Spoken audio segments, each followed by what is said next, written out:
Hey, good morning. So we're a few days post Helena. Helen or Helena.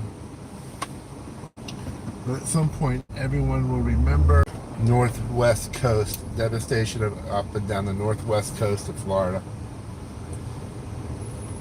And we called that, right? We knew that was going to happen. Unfortunately, there was nothing that could be done. Something that powerful. The storm surge. I've seen some video. We knew what was going to happen. That coming up from the north, from the south, heading north, with that counterclockwise rotation, it was going to pull the water up and just shove it on shore. And if you've seen the video, a lot of the beach erosion, sand up in the condos, it's terrible. But my question is, why do they continue to build directly on the beach? I know it's a desirable piece of real estate, but if cities and counties, if you're gonna build, allow to build on, like, almost directly on the beach, this is gonna happen, and this is gonna happen over and over again. Don't know why. They can't stop it. You can't stop a hurricane. But they build millions and billions of, and even trillions of dollars worth of real estate. They build it directly. They allow them to build right on the beach. And what is that going to do? How are you going to insure it? Who's going to insure it? Then then it creates a issue with other residents' insurance. There should be a moratorium. They shouldn't allow it. It's those decisions that these elected officials make have far-reaching implications on other people's insurances throughout the state of Florida. We hear it all the time.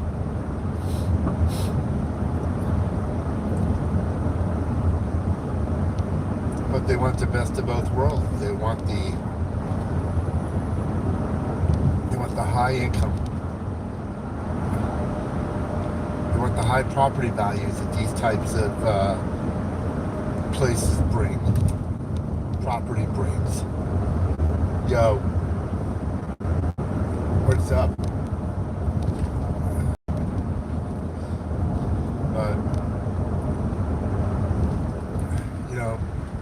The sad part are the people in the Carolinas. They're not used to that type of rainfall. They just flooded areas that, the water, there's nowhere for the water to go. All that water gets dumped. All that rainfall gets dumped. And there's nowhere for the water to go. Pools in the valleys.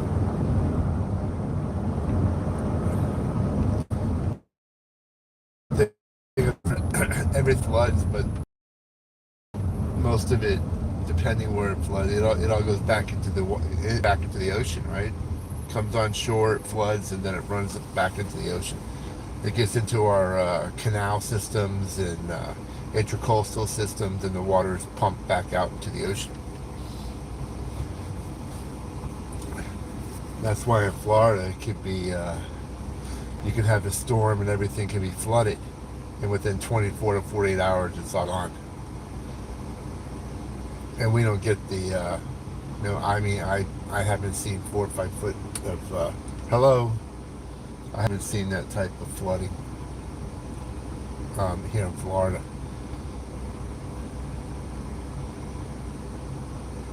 But we've had some issues.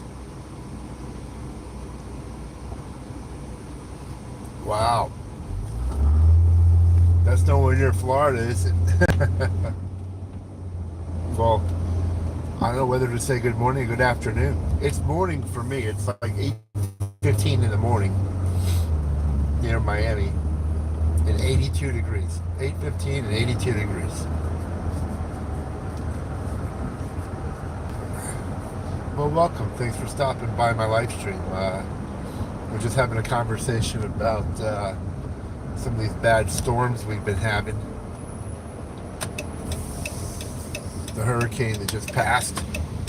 And I'm sure if you go online, you can see a video of the devastation. For the most part, the West Coast, it was a storm surge. And I said that, unfortunately, I was correct that you can't stop the storm surge. You know, one thing that, it's like they show some of these remote islands, and I'm like, people shouldn't be building on those remote islands. Just shouldn't be. It's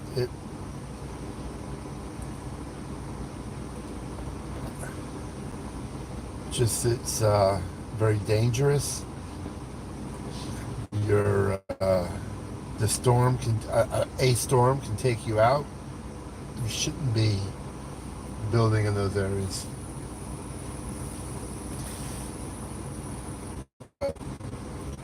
Hello, everybody.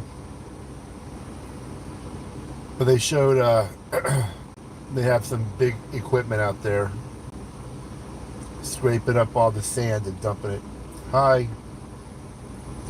Dumping all the sand back onto the beaches. And then they got to kind of rake it. What they'll do is that they take the sand that's been blown on shore from the storm. They'll put it in big piles, and then they'll distribute it back onto beaches. Then they rake through it. They have these big machines that go up and down the beach and rake through it and take out all the particles, anything that's dangerous. The sad part is some of those beaches that have been washed away by the storm, they'll never come back. Unless they put billions of dollars into beach restoration, which is basically they put a big hose they put a big hose out in the middle of the Gulf somewhere, miles and miles offshore, and they suck up the sand and they pump it through this hose system onto the beach, and they start putting the sand back on the beach, trying to build the beach up. But you saw a lot of these areas. The sea walls were inadequate. They're not tall enough. You saw that movie Pacific Rim, where they were building the walls to try to stop those monsters that came out of the ocean. Well, we got the same situation, except it's called the hurricane. Cyclones and hurricanes. You need, like what they have in New Orleans, right? On Lake Pontchartrain, you got to have 10, 15 foot high walls and to hold back the water. But no one would ever do that. So what do they do to compensate? Anywhere you got to build a house on stilts. Like in the Keys, you see a lot of this. You've seen it lately on the West Coast, some on the East Coast. They put the house up on pylons. 10, 12 feet up in the air is where the house starts. Underneath is your parking garage. And anytime any place you have to start building houses like that, you shouldn't be building there.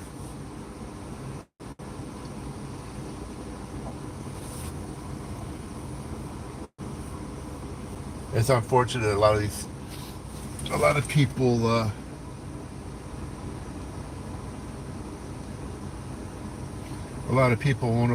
can't afford to rebuild either.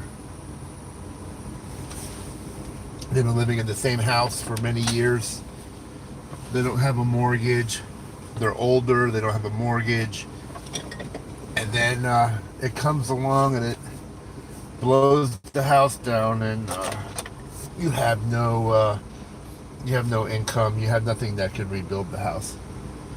And then you lost everything. You lost your savings because a lot of these people don't have insurance. And then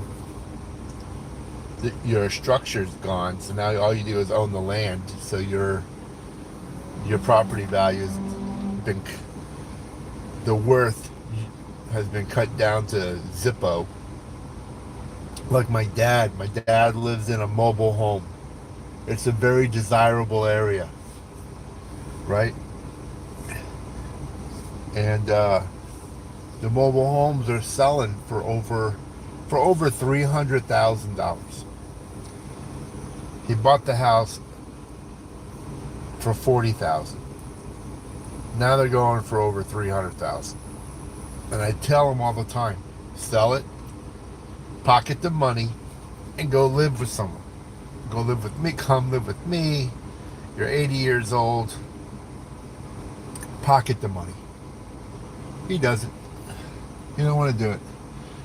And if he ever gets hit by a storm, and he's one of those that'll leave if he has to.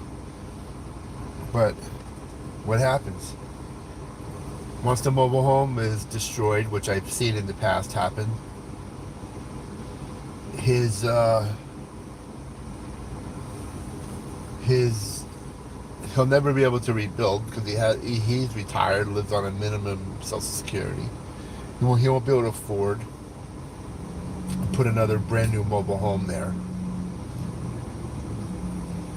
And if you wanted to sell, he'll maybe get $40,000 for the property, but he won't get $300,000 because the structure's gone. The structure is gone, and that happens all the time. There's areas of Florida, especially South Florida, where the homes are 100 years old, 80 years old. And the people that live there don't have a mortgage. They don't have insurance because they don't need it now. The house is paid off. And if something happens, they're screwed. All right, I'm at work. I got to go to work. Thanks for stopping in. I'll talk to you all later. Bye.